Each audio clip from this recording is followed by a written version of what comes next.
Today, I want to talk with you a little bit about the state of the law school, the state of our powerhouse.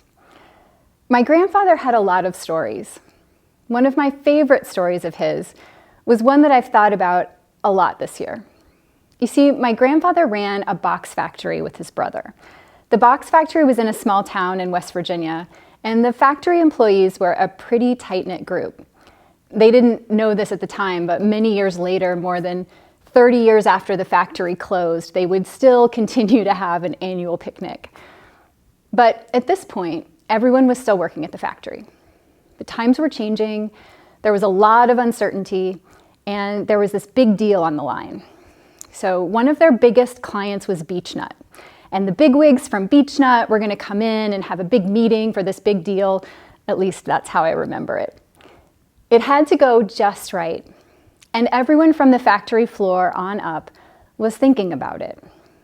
My grandfather and his brother prepared for this meeting. They knew how important it was to the business. All the employees were on edge. So this was their plan. My grandfather's brother would be the one to handle the meeting. When the folks from Beechnut arrived, my grandfather would be the one to go out and greet them and escort them back to the office where his brother would be waiting. So the moment came, they were watching out the window, the car pulled up. My grandfather went to introduce himself. And as he walked them back to the office, he said, "My brother's going to be meeting with you." And he said, "Now there's just one thing you should know. My brother's kind of hard of hearing, so you'll have to speak pretty loudly when you talk to him." "Oh, okay, they said. So he went in to tell his brother that they were here, and his brother said, "What are they like? They seem nice." And my grandfather said to his brother, "Just one thing. It seems like the one guy is pretty hard of hearing, so you're really going to have to shout to be heard." Okay, his brother said. And so he ushered the Beechnut guys in and closed the door behind them. And he turned around and motioned to all the workers on the floor to pay attention. And what came through the other side of that door was a dialogue at increasingly remarkable volume. "Nice to meet you. Nice to meet you," as they tried to sort of outshout each other throughout this entire conversation. And the workers got to hear the deal being made that was going to keep their jobs secure. And once it had gone on long enough, and the deal was done, and everybody heard what they needed to hear, my grandfather interrupted the shouting match to confess what he had done, and the humor broke the tension and made a bunch of friends. So, as a kid, I used to think that was a story about my grandfather pulling a prank on his brother, which was admittedly not an uncommon theme to his stories. But as I got older, I realized that it's also about community, about leading in tough times, and about using unconventional methods to communicate and unite. This has been a tough year, but our community is strong. At the beginning of the year at orientation, Assistant Dean for Students Lauren Berger had a slide during orientation that said, "Together, we will see it through." It was the first time we'd given speeches with masks. I felt my mask sucking in and out. What would this year be like? It felt kind of weird to be in person. We tried to project confidence. I hoped that Dean Berger was right. And she was. Today, I want to share with you some of the highlights and challenges of this year, where we've come, where we're going, how we've built community in new and sometimes odd ways, and how we've become stronger together, how we've seen it through. Let's start with the elephant or pandemic in the room, COVID. Last March 9th was the meeting of all department leaders where we decided to develop a phased approach to move all law school operations remote. The creation of the hybrid program, a mostly online JD in intellectual property, technology, and information law, served as an excellent model for legal education during a pandemic. We had already figured out how to replicate law school services for students who were not geographically within our building. Library services, residencies, moot court. not too difficult to move our law school totally online. The university was committed to offering a face-to-face option. So we figured out what it would take to do that, and we did that. We're grateful during this time for the support of UNH, the leadership of President Dean and Provost Jones, and a board of trustees that was incredibly engaged. At the law school, we've had an aggressive testing program, 2 times a week for all of our students. And we've been working in partnership with UNH Manchester under the leadership of Dean Mike DeSalle, where all of our test results are processed. Now, the main campus has a genetic sequencer working to determine variants. And by all accounts, this year has been an overwhelming success. We believe there has been 0 transmission of COVID on campus. Very few cases at the law school. And now here we are, stronger, having seen it through together and planning for a robust, in-person, face-to-face fall. Speaking of fall, let's talk admissions. Throughout these remarks, I'm going to broadly discuss our strategic goals of academic excellence, student success, building financial strength, and embracing New Hampshire. Let's start with admissions, which feeds into each one of those goals. This year, under the direction of Assistant Dean for Admissions Grant Keener and his team, the 1L class size increased 31% from 139 students in 2019 to 182 students in 2020. And we kept the student profile the same and enrolled the most diverse class since 2010. For next year, here's a sneak preview of where we are to date. As of this week, our application volume is up 62%, and it has been throughout this entire cycle, far outpacing the nation and the New England region. As of this week, we had 186 deposits, 132 residential, 54 in our hybrid program. That's probably about 75% of our class. And listen to this. We have increased our LSAT profile from 156 to a 158 median. We have increased our GPA profile to a 3.49 median. Our class coming in is 24.2% diverse, and 30% are patent bar eligible. We are right now on track to enroll the largest, strongest, and most diverse class in the law school's recent history. That means in the last 4 years, we've increased enrollment 167%, while substantially increasing the profile of the entering class. Usually you have to choose stronger or bigger, but we've achieved both, and with increased diversity. Our master's programs are also experiencing significant growth in interest. Thanks to the hard work of Sarah Dorner, our applications are up 167%. Inquiries have been up 6-fold. We have 16 deposited residential students for fall 21 already. Current online enrollment has more than doubled, and we are anticipating continued robust growth in the residential program for our masters once international travel and visa processing resume at normal rates. Further to our goal of academic excellence, I'd like to touch on some of our programs that exemplify our strategic goal of academic excellence. This is not an inclusive list of every single program, but I'll highlight a few. The hybrid program is one of our signature innovations over the last few years. It's a mostly online JD for working professionals in the IP and tech space, and the nation's first ABA-approved JD in a specialized area of the law. And it continues to bring our top-flight IP legal education to students in 35 states across the nation now. Our students continue to thrive academically, even while being in law school with a full-time job. A 1L in the program had this to say about the connections they made while beginning law school during a pandemic. I'm building bonds with my classmates and fully expect that they will blossom in the years ahead.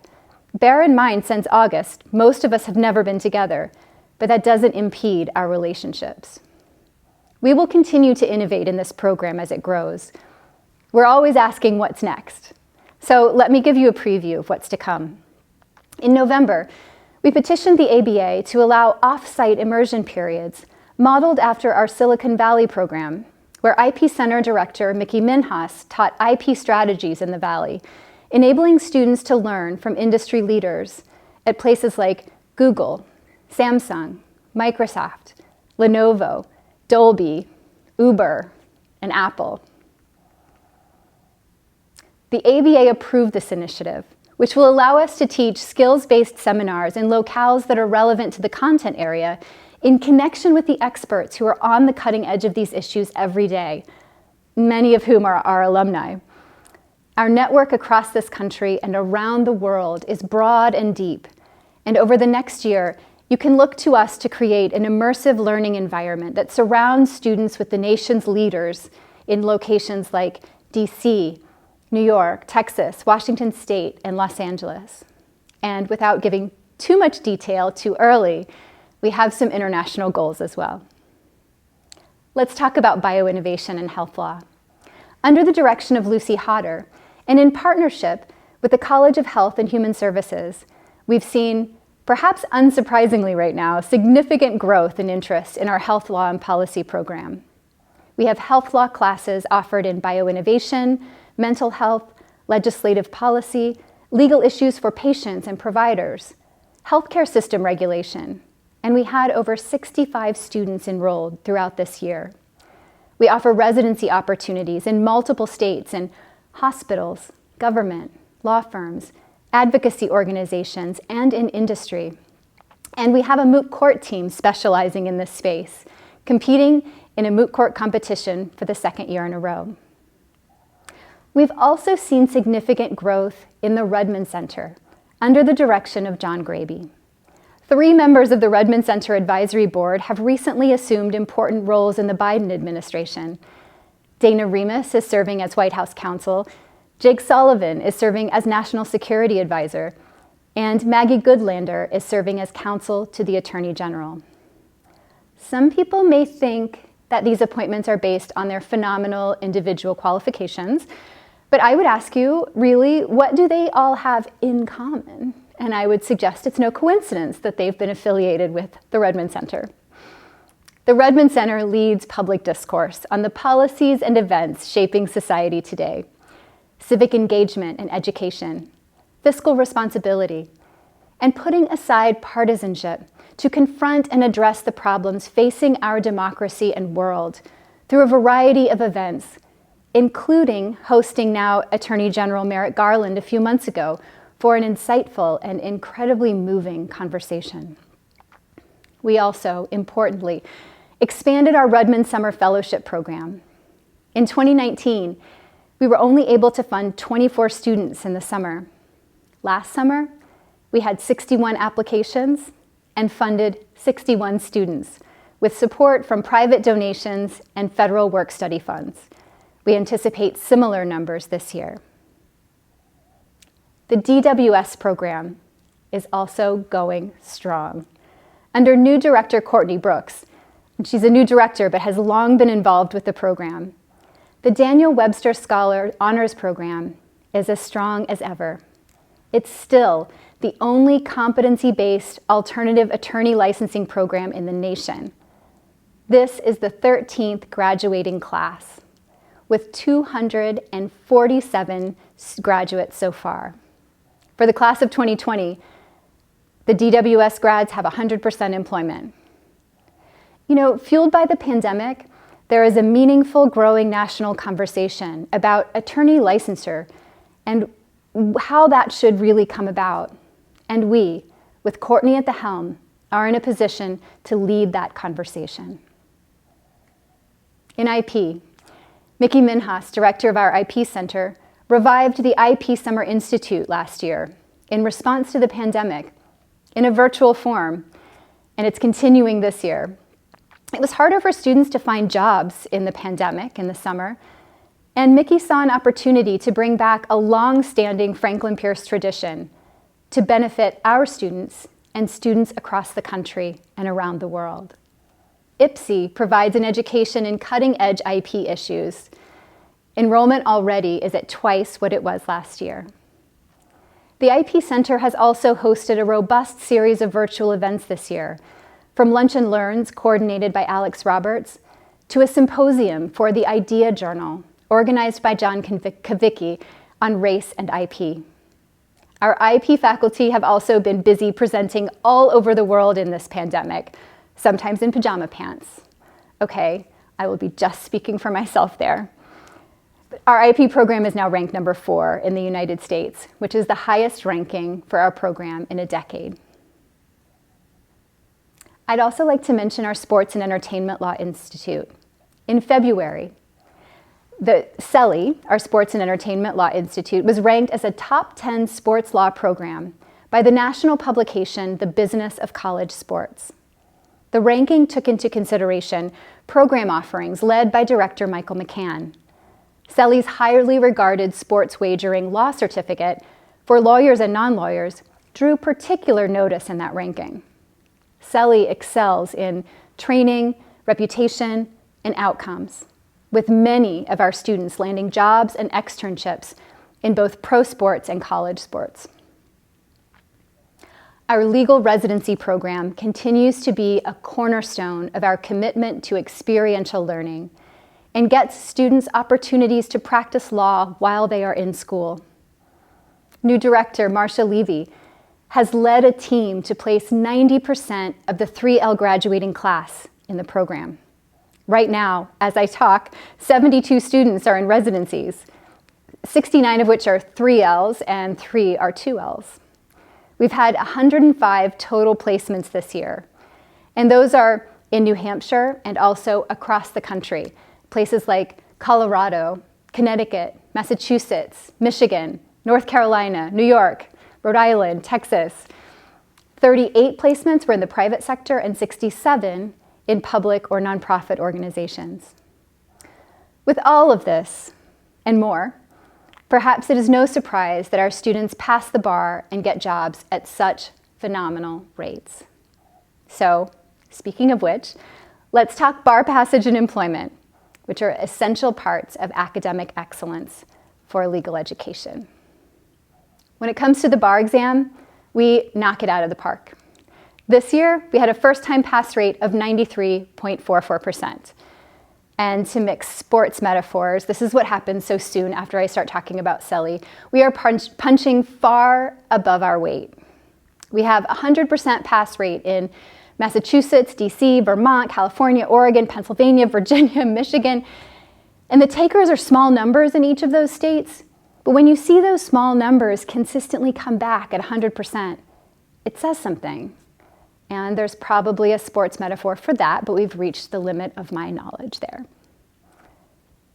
Let's talk employment. Students go to law school to pass the bar and get a job. Last year, 96.7% of the class was employed within 10 months of graduation. 80% of those graduates are working in jobs that require bar passage. All these percentages were derived from the school's 2019 ABA employment summary. That put us at number 6 in the country and number 1 in New England. We turned in data for this year in the last week or two, and our pandemic numbers are almost 88%. While that's low for us, I expect it's a very good number nationwide. More to come on that as the data rolls in. With all of this success, it is no surprise that people are noticing. US News ranked us number 88 this year, and to maintain our ranking while increasing enrollment is so substantially is no small feat. We also increased our ranking to number 4 in IP, as I mentioned earlier, which is phenomenal. We were ranked by Pre-Law Magazine and National Jurist as top in public interest law, practical legal training, and IP, which is a testament to the great work of all of our faculty. Recognized as the number 1 top value for online law programs in the whole United States by Best Value Schools. And LLM Study put us in the top 10 internationally for our LLM program. As I mentioned earlier, one of our strategic initiatives is to embrace New Hampshire. And we do that not just with open arms, but with a spirit of service. We are very proud of our community impact. Last summer, Our 61 summer fellows I mentioned contributed more than 21,000 pro bono hours, worth nearly $1.3 million in legal services to nonprofit and government agencies located largely in New Hampshire. Also, our students will have worked over 23,000 hours in pro bono and public service organizations through legal residencies by the end of this academic year. That's a value of over $1.2 million, nearly 800,000 of which was in New Hampshire. Altogether, that means that the law school has contributed over $2 million in pro bono legal services to the state of New Hampshire in the past year. I'd like to talk about our diversity and inclusion initiatives, which have been a hallmark of this year and will continue into the years to come. In the wake of the deaths of George Floyd, Ahmaud Arbery, and Breonna Taylor, we established a task force on racial justice, diversity, and inclusion to look at how to make a more diverse and welcoming community at the law school and in New Hampshire. Alumni have created funds to support these efforts, including scholarships for diverse students. Our DEI fellow, Amber Ezel, is working on an action plan for us to turn those recommendations into concrete action steps. Our faculty passed a resolution to incorporate DEI issues into their syllabi and classrooms, no matter what they're teaching. We've hosted implicit bias training, worked with facilitators on community conversations, and right now, we're working with a broad-based group of leading New Hampshire law firms on establishing a summer clerkship program for diverse students. And we are talking with a national law firm about doing the same for prospective students in IP in Washington, D.C. We are looking to lead the way by planning an IP and diversity job fair in summer 2022. The work will be hard, but we are committed to it. As we've worked on student wellness this year, we have expanded our partnership with Riverbend Community Mental Health. Our counselor has shifted her practice to remote operations at this time and maintains a weekly schedule of both drop-in and scheduled appointments. As I come toward the end of my remarks here today, I want to talk about community and communication this year. Those of you who are students here or have been students here know how important this community is.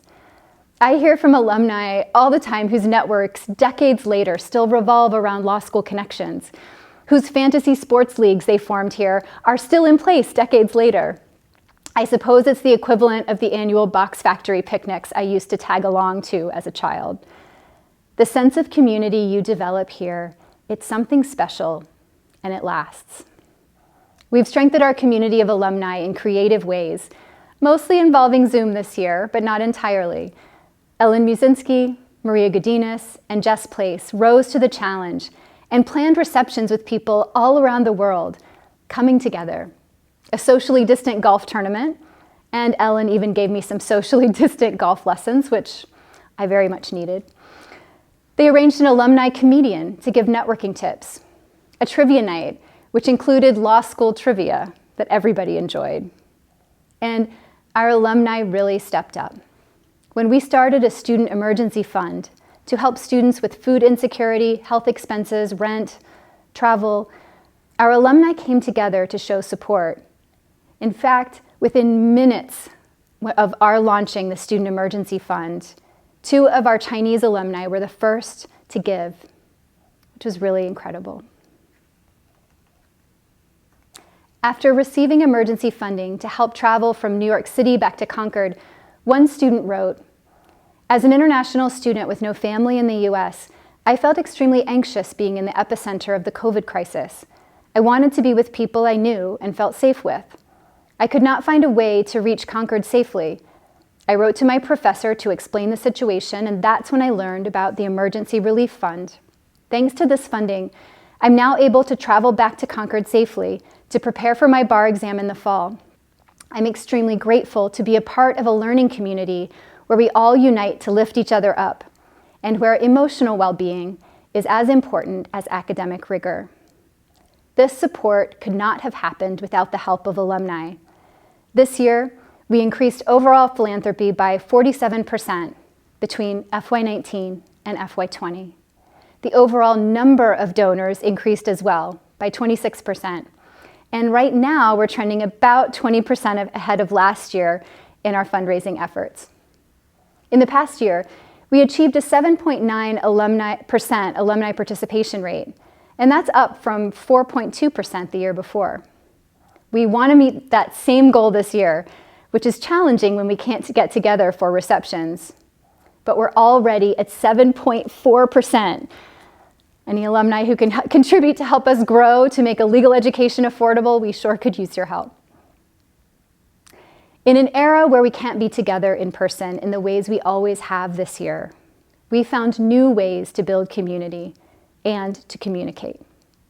From renting out a snow tubing hill, having coffee and donuts outside, standing 6 feet apart from one another, partnering with the fabulous Student Outdoors Club, free coffee for students, staff, and faculty at the local coffee shop, care packages from businesses on Main Street to admitted students, a softball tournament coming up this weekend organized by our own celebrity pitcher, John Graby.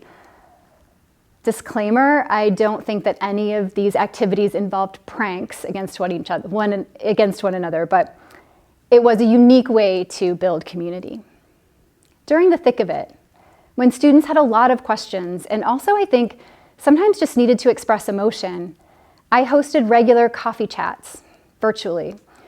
Dean Berger, Associate Dean Charlie Putnam, and Officer John McLennan, collectively referred to these days as our COVID czars, hosted town halls and answered countless emails and phone calls. During times of significant change and decision-making, weekly emails from me, from Dean Berger, and I still walk the halls here even if they aren't exactly teeming with people. I had a student email me in the fall, "It makes things feel normal when I see you here." The facilities team, led by Bill Deacon, the tech support provided by AJ Kierstead, Kathy Fletcher in the library, a group of faculty on the 3rd floor who've been an important presence for all of our students here in the building this year, all of our staff and faculty, whether in the building or remote, have stepped up to the challenges in ways that blow me away. Whether you are a student, staff, faculty, or alum, you may not realize it yet, but the camaraderie we have built this year, going through something hard together, the shared experience of not letting challenges divide us, that is the Frank spirit. The state of our law school this year is stronger together. Moving forward, we're planning for a fully in-person fall semester, and the new normal here is going to be amazing. Everything we had before, plus classrooms equipped to connect people around the world into our space with a push of a button. I cannot wait until August, and to the point where we can all ask again, what's next? It has been a year, and I hope you all take the time to reflect as well. I look forward to the picnics decades in the future where we talk about the memories we have shared. For that might be the single most important accomplishment at the law school this year. Not the phenomenal statistics, but admissions and bar passage and career services, but the community. Thank you for all you contribute to it.